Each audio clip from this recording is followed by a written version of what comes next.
തുടർച്ചയായ രണ്ടാം ദിവസവും പാകിസ്ഥാൻ അതിർത്തിയിൽ വെടിനിർത്തൽ കരാർ ലംഘനം തുടരുകയാണ്. അതേസമയം വൈമാനികന്റെ മോചനവും അതിർത്തിയിലെ സാഹചര്യങ്ങളും അടക്കം വിലയിരുത്താൻ ഇന്നും പ്രധാനമന്ത്രിയുടെ അധ്യക്ഷതയിൽ തിരക്കിട്ട കൂടിയാലോചനകളാണ് ഡൽഹിയിൽ നടക്കുക. ഇന്ത്യ ഉന്നയിച്ച ആവശ്യങ്ങളോട് അനുകൂല നിലപാട് സ്വീകരിക്കാതെ ചർച്ചയ്ക്കുള്ള ക്ഷണം സ്വീകരിക്കേണ്ടെന്ന നിലപാടിലാണ് ഇന്ത്യയുള്ളത്. വിശദാംശങ്ങൾ രാധാകൃഷ്ണൻ നൽകും. രാധാകൃഷ്ണൻ, ഇന്നലെ വൈകിയാണ് ഇമ്രാൻഖാൻ ചർച്ചയ്ക്കുള്ള താല്പര്യം അറിയിച്ചത്. എന്നാൽ ഇന്ത്യൻ വൈമാനികൻ ഇപ്പോൾ പാകിസ്ഥാൻ പിടിയിലാണ്. അദ്ദേഹത്തിന്റെ മോചനത്തിന്റെ കാര്യത്തിൽ കൃത്യമായ നിലപാട് പറയാതെ ചർച്ചയ്ക്ക് തയ്യാറാകേണ്ടെന്നാണോ ഇന്ത്യൻ നിലപാട്? നിമ്മി സൂചിപ്പിച്ചതുപോലെ തന്നെ ഇന്ത്യ നിലപാട് കടുപ്പിച്ച ഒരു സാഹചര്യത്തിലാണ് ഇപ്പോൾ ഉള്ളത്. നേരത്തെ സൗദി രാജകുമാരൻ വന്ന സമയത്ത് തന്നെ ഇന്ത്യ നിലപാട് വ്യക്തമാക്കിയിരുന്നു. സൗദിയുമായിട്ടുള്ള സംയുക്ത കരാറിൽ ഒരു ചർച്ചയ്ക്കും ഇന്ത്യ വിമുഖത കാട്ടിയിരുന്നില്ല. ഈ ചർച്ചയ്ക്ക് തയ്യാറാണ് എന്ന് തന്നെയാണ് ഇന്ത്യ പറഞ്ഞിരുന്നത്. പക്ഷേ ഭീകരവാദത്തിന് എതിരായിട്ടുള്ള ആത്മാർത്ഥത പാകിസ്ഥാൻ പ്രകടിപ്പിക്കാതെ അതിനുള്ള ഇത്തരത്തിലുള്ള ഒരു ചർച്ച നടത്തുന്നതിൽ പ്രസക്തി ഇല്ല എന്നാണ് ഇന്ത്യ അന്ന് വ്യക്തമാക്കിയിരുന്നത്. ഇതേ നിലപാട് തന്നെയാണ് ഇപ്പോൾ ഇന്ത്യ ആവർത്തിക്കുന്നത്.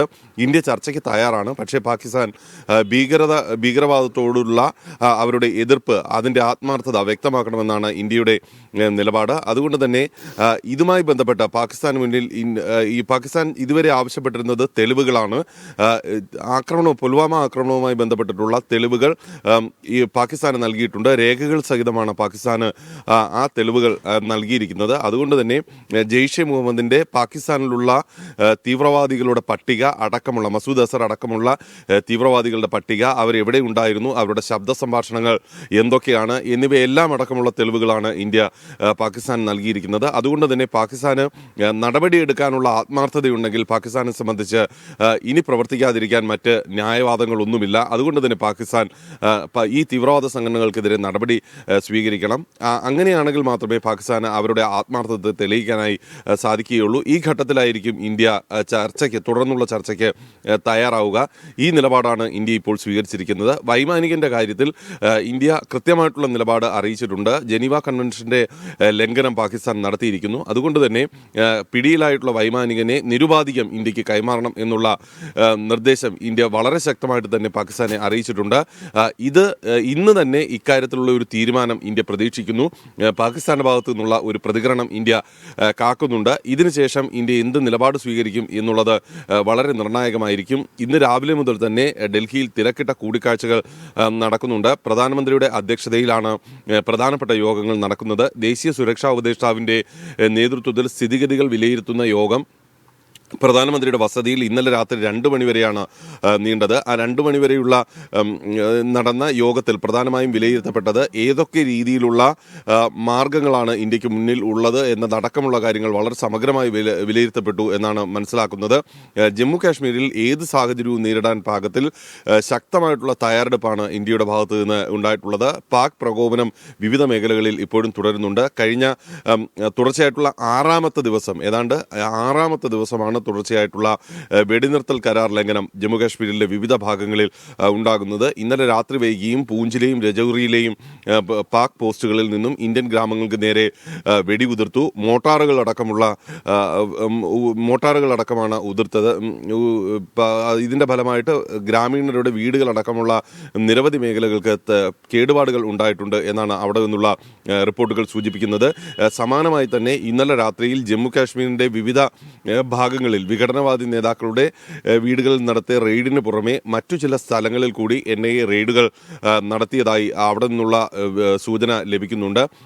NIAക്ക് ലഭിച്ചിട്ടുള്ള സൂചനകൾ അനുസരിച്ച് കാശ്മീരിലെ തീവ്രവാദ പ്രവർത്തനങ്ങൾക്ക് പാകിസ്ഥാൻ നൽകുന്ന സഹായവുമായി ബന്ധപ്പെട്ടിട്ടുള്ള വ്യക്തമായ തെളിവുകളാണ് NIAക്ക് ലഭിച്ചിട്ടുള്ളത്. ഏതായാലും ഇനിയുള്ള മണിക്കൂറുകളിൽ നിർണായകമായിട്ടുള്ള ചില തീരുമാനങ്ങളാണ് ഉണ്ടാകാൻ പോകുന്നത്. നിമ്മി. ശരി രാധാകൃഷ്ണൻ, ഏതായാലും നിലവിലെ സാഹചര്യത്തിൽ ഇപ്പോഴും പാകിസ്ഥാൻ വെടിനിർത്തൽ കരാർ അതിർത്തിയിൽ ലംഘിക്കുന്നുണ്ട്. ഒപ്പം പാകിസ്ഥാൻ പിടിയിലായ ഇന്ത്യൻ വൈമാനികനെ ഉപാധികളൊന്നുമില്ലാതെ വിട്ടയക്കുന്നത് സംബന്ധിച്ച കൃത്യമായ നിലപാട് പാകിസ്ഥാൻ അറിയിക്കാത്ത പക്ഷം ചർച്ചകൾക്ക് തയ്യാറാകേണ്ട എന്ന കടുത്ത നിലപാടിലേക്കാണ് ഇന്ത്യ നീങ്ങുന്നത്. ഡൽഹിയിൽ തിരക്കിട്ട കൂടിയാലോചനകൾ ഇത് സംബന്ധിച്ചിട്ടുണ്ടാകുമെന്നാണ് മനസ്സിലാക്കുന്നത്.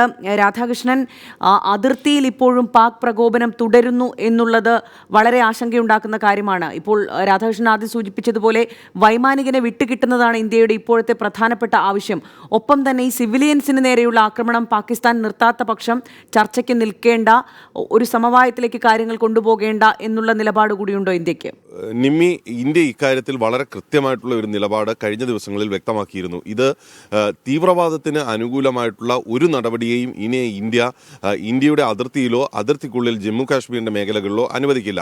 ആര് ആ വിധത്തിലുള്ള പ്രവർത്തനങ്ങൾ നടത്തിയാലും അതിനെ ശക്തമായിട്ട് തിരിച്ചടിക്കും എന്ന് തന്നെയാണ് ഇന്ത്യ മറുപടി നൽകിയിട്ടുള്ളത്. ഇതിന് അനുബന്ധമായിട്ടുള്ള പ്രതിരോധ നടപടികൾ ഇന്ത്യയുടെ ഭാഗത്ത് നിന്ന് ഉണ്ടാകുന്നുണ്ട്. അതുകൊണ്ട് തന്നെയാണ് കഴിഞ്ഞ 6 ദിവസമായിട്ട് ശക്തമായിട്ടുള്ള ആക്രമണം പാകിസ്ഥാന്റെ ഭാഗത്ത് നിന്ന് ഉണ്ടാകുന്നുണ്ടെങ്കിലും വലിയ ആൾനാശം ഒന്നും ഉണ്ടാകാത്ത സാഹചര്യമുള്ളത്. നമുക്കറിയാവുന്നതുപോലെ തന്നെ 6 ദിവസമായി നടക്കുന്ന ആക്രമണത്തിൽ കഴിഞ്ഞ 3 ദിവസമായി അതിശക്തമായിട്ടുള്ള വെടിവയ്പും ഒപ്പം തന്നെ മോട്ടാർ ആക്രമണവും ഷെല്ലിങ്ങും ഒക്കെയാണ് ഈ മേഖലകളിൽ നടക്കുന്നത്.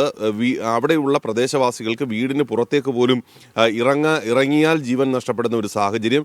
ഈ സാഹചര്യത്തെ അതിജീവിച്ചുകൊണ്ടാണ് പാകിസ്ഥാന്റെ ഏതാണ്ട് 12ഓളം പോസ്റ്റുകൾ ഇന്നലെ വരെ തകർക്കാനായി ഇന്ത്യൻ സേനയ്ക്ക് സാധിച്ചത്. സാധാരണഗതിയിൽ ഇത് അപ്രായോഗികമായിട്ടുള്ള ഒരു കർത്തവ്യമാണ്. മേഖലയിലെ സൈനിക വിന്യാസം അത്ര ശക്തമായതിൻ്റെ അടിസ്ഥാനത്തിലാണ് ഇങ്ങനെയുള്ള ഒരു നടപടിയിലേക്ക് കടക്കാനായി സാധിക്കുന്നത്. അതുകൊണ്ട് തന്നെ ഈ പ്രദേശവാസികളുടെ ജീവൻ അതിന് വില നൽകിക്കൊണ്ട് തന്നെയാണ് സൈന്യം തുടർ നടപടികൾ സ്വീകരിക്കുന്നത്. ഇതിൻ്റെ ഭാഗമായിട്ട് ഇന്നലെ പ്രദേശവാസികൾക്ക് നിർദ്ദേശം നൽകിയിരുന്നു. വീടുകളിൽ നിന്നും പുറത്തിറങ്ങരുതും, ഇനിയൊരു മുന്നറിയിപ്പ് ഉണ്ടാകുന്നതുവരെ എന്നുള്ള നിർദ്ദേശമാണ് അവർക്ക് നൽകിയിരിക്കുന്നത്. ഒപ്പം തന്നെ പ്രദേശത്തുള്ള വിദ്യാഭ്യാസ സ്ഥാപനങ്ങൾക്കും പൂഞ്ചിലെയും രജൌരിയിലെയും എല്ലാം വിദ്യാഭ്യാസ സ്ഥാപനങ്ങൾക്കും സർക്കാർ സ്ഥാപനങ്ങൾക്കുമെല്ലാം സർക്കാർ അവധി പ്രഖ്യാപിക്കുന്ന ഒരു സാഹചര്യവും ഇന്നലെ നമുക്ക് കാണാൻ സാധിച്ചു. ഏതായാലും സിവിലിയൻ മേഖലകളിൽ സിവിലിയൻ കാഷ്വാലിറ്റി ഒഴിവാക്കുക എന്നുള്ളത് തന്നെയാണ് ഇപ്പോൾ സൈന്യം മുൻതൂക്കം നൽകുന്നത്. കൂടുതൽ സൈനിക വിഭാഗങ്ങളെ, പ്രത്യേകിച്ച് അർദ്ധ സൈനിക വിഭാഗങ്ങളെ ഈ മേഖലയിലേക്ക് എത്തിക്കുന്നതിനുള്ള നടപടിക്രമങ്ങൾ ഇന്നോടുകൂടി പൂർത്തിയാകും. അതോടുകൂടി ഈ ഗ്രാമീണ മേഖലയിൽ ഗ്രാമീണർക്ക് ആവശ്യമായിട്ടുള്ള ആത്മവിശ്വാസവും ഒപ്പം തന്നെ ചെറുത്തു നിൽക്കാനായിട്ടുള്ള ഒരു സംരക്ഷണവും നൽകാനായി സർക്കാർ സാധിക്കും എന്നുള്ള കണക്കുകൂട്ടലിലാണ് സർക്കാർ ഇപ്പോൾ ഉള്ളത്. നുഴഞ്ഞുകയറ്റം ഏതായാലും കഴിഞ്ഞ 2 ദിവസമായി ശക്തമായിട്ട് തടയാൻ സാധിച്ചിട്ടുണ്ട്. ഏതാണ്ട് 18ഓളം സ്ഥലങ്ങളിൽ നുഴഞ്ഞുകയറ്റ ശ്രമങ്ങൾ സൈന്യം പരാജയപ്പെടുത്തിയെന്നാണ് നമുക്ക് ഔദ്യോഗികമായിട്ട് തന്നെ വിവരം ലഭിക്കുന്നത്. ഇതനുസരിച്ച് രാജ്യത്തേക്ക് നുഴഞ്ഞു കയറാനായി ശ്രമിച്ച ഏതാണ്ട് 300ഓളം തീവ്രവാദികൾക്ക് തിരികെ പാകിസ്ഥാനിലേക്ക് മടങ്ങേണ്ട ഒരു സാഹചര്യം ഉണ്ടായി. സാധാരണ നുഴഞ്ഞുകയറ്റം ഏറ്റവും കൂടുതൽ നടക്കുന്ന ഒരു സമയമാണ് ഈ തണുപ്പ് -ഡിഗ്രിയിലേക്ക് പോകുന്ന കാലാവസ്ഥയിൽ. ഫ്ലവേഴ്സും ഫ്ലവേഴ്സ് ഗ്രൂപ്പിലെ വാർത്താ ചാനൽ 24ഉം ഫ്രീ ടെലിവിഷൻ ചാനലുകളാണ്. ലഭിക്കുന്നില്ല എങ്കിൽ ചോദിച്ചു വാങ്ങുക.